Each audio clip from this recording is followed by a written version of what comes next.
kita membuka Al-Quran, kita akan temui di dalam surat 3, surat Ali Imran ayat 31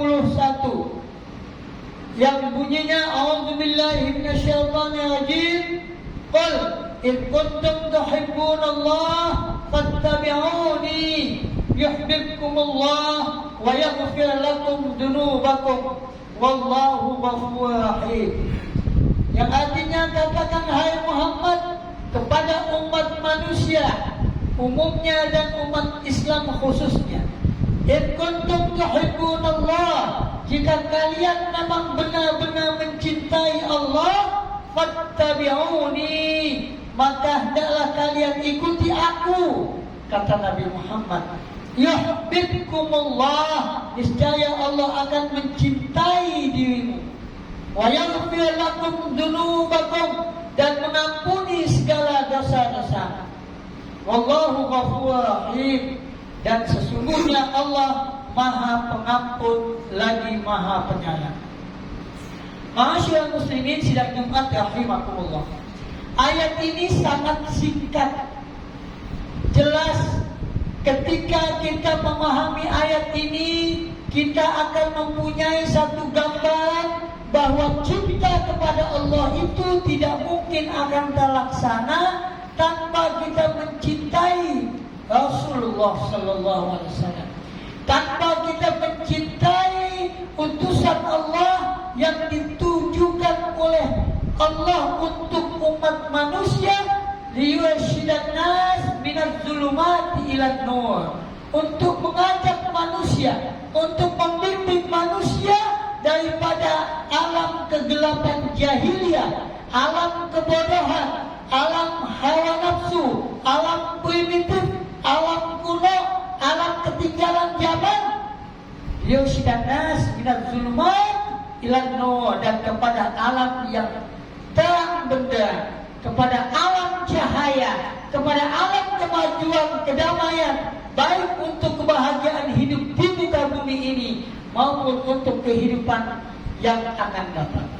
Oleh sebab itu, ketika kita mengakui bahwa kita cinta kepada Allah, tak terlepas kita harus mencintai Rasulullah Sallallahu Alaihi Wasallam. Bagaimana cara kita mencintai Rasulullah?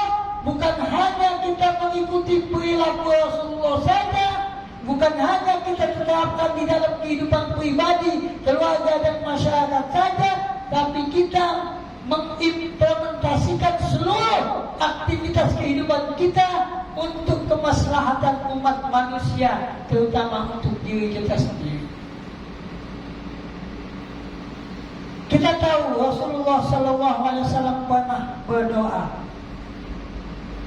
Allahumma barik lana fi Rajab wa Sya'ban wa ballighna Ramadan.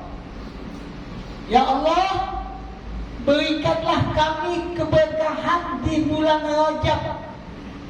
Bulan Rajab adalah bulan yang mana di situ terjadi peristiwa Isra dan Mi'raj Nabi Muhammad sallallahu alaihi wasallam. 27 Rajab Nabi Muhammad Isra dari Masjidil Haram ke Masjidil Aqsa, ke Sidratul Muntaha, balik lagi ke Masjidil Aqsa, lalu ke Masjidil Haram lagi, menerima perintah daripada Allah Subhanahu wa Ta'ala untuk melaksanakan sholat 5 waktu yang dibebankan kepada Muhammad dan umatnya sebagai bukti bahwa manusia itu adalah hamba Allah, sebagai bukti bahwa manusia itu punya hubungan dengan Allah, sebagai bukti supaya manusia memperbaiki diri sehingga hablum minallah dan hablum minan nas itu terjalin dengan baik, sehingga tercipta di dalam kehidupannya aman, damai, sentosa, selamat dunia dan akhirat. Itu di bulan Rajab. Kemudian di bulan Sya'ban terjadi juga satu peristiwa yang namanya peristiwa peralihan kiblat. umat Islam pada saat itu kiblatnya adalah di Masjidil Aqsa, di Al-Quds, di Palestina. Setelah 17 bulan umat Islam ke sana, Nabi Muhammad memohon kepada Allah supaya diberikan ketenangan, karena Al-Quds pada saat itu agama-agama samawi daripada Nabi Ibrahim alaihissalam yang menurunkan Bani Israel, Ibrahim, Ishak sampai Bani Israel, itu tempat ibadahnya di Palestina. Kemudian Nasrani pun begitu juga, lahirnya Isa Al-Masih di Palestina, tempat ibadahnya di Palestina. Dan umat Islam sebagai agama terakhir, sebagai penyempurna agama samawi yang tauhid itu, walaupun sebagian sudah diselewengkan oleh umatnya, ibadahnya juga di Al-Quds menghadap Masjidil Aqsa, kiblatnya di Palestina. Dengan permohonan Nabi supaya dikukuhkan mempunyai satu kiblat, yaitu Masjidil Haram, Ka'bah adanya di dalam Masjidil Haram, dan Muhammad bermohon,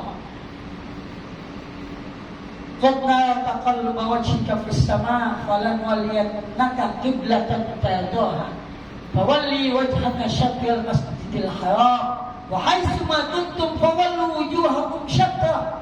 Dan selanjutnya kemudian Allah ijabah, jadilah perpindahan arah kiblat ke Masjidil Haram, yaitu ke Ka'bah di Masjidil Haram yang berada di Mekah. Itu terjadi pada bulan Sya'ban. Di bulan Sya'ban juga ada hitung-hitungan amal yang kita pelajari, kemudian kita sadar bahwa kita itu manusia, banyak salah dan dosa. Akhirnya ada peristiwa nisfu Sya'ban. Dari 2 bulan tersebut, Rajab, Sya'ban, itu kita minta keberkahan. Dan Rasulullah berdoa, "Wa ballighna Ramadan." Berikanlah kami sampai hidup kami ke ujung bulan Ramadan. Itu doa Rasulullah. Mudah-mudahan dengan persiapan bulan Rajab, Sya'ban dan Ramadan ini, kita akan mendapatkan ujian yang sebesar-besarnya, yaitu apa di bulan Ramadan? Yaitu umat Islam diwajibkan melaksanakan puasa di bulan Ramadan. Ya ayyuhalladzina amanu kutiba alaikumusiyam kama kutiba alal ladzina min qablikum la'allakum tattaqun. Itu tertulis di surat 2 ayat 183. Kemudian di surat 2 ayat 185 terjadi pula di bulan Ramadan nuzulul Quran, turunnya Al-Quran. Di dalam surat 2 ayat 185, Syahrul Ramadan allazi unzila fihil Quran hudan linnas wa bayyinatin minal huda wal furqan. 3 bulan itu semua adalah suci untuk umat Islam. Maka persiapkanlah kita supaya tidak kaget. Persiapkanlah diri kita, jasmani dan rohani kita, untuk menyambut bulan Ramadan, supaya kita menjadi manusia-manusia yang muttaqin. Wa itu mastata'tum min quwwah. Siapkanlah kekuatan. Fastabiqul khairat, berlomba-lombalah kalian di dalam melaksanakan kebajikan. Apa?